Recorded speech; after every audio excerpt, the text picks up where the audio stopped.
filmato? No. Che facciamo? Oddio, Ballelli e Maicon stanno tutti e due forse. Ballelli? Maicon tutti e due se ne vanno. Maicon se ne va al Reale. Ieri sera all'estero. Con lui. L'ha dichiarato, come vuoi andare al Real.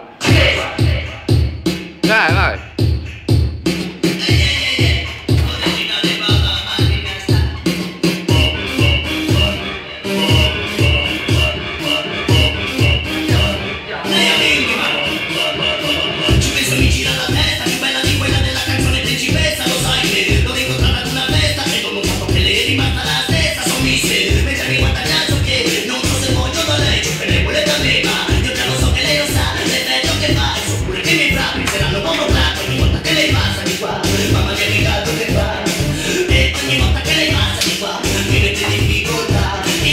Solamente dai mani, che non mi va mano, non testa solo chiacchiere. Sono un uomo ma sono io molto animale.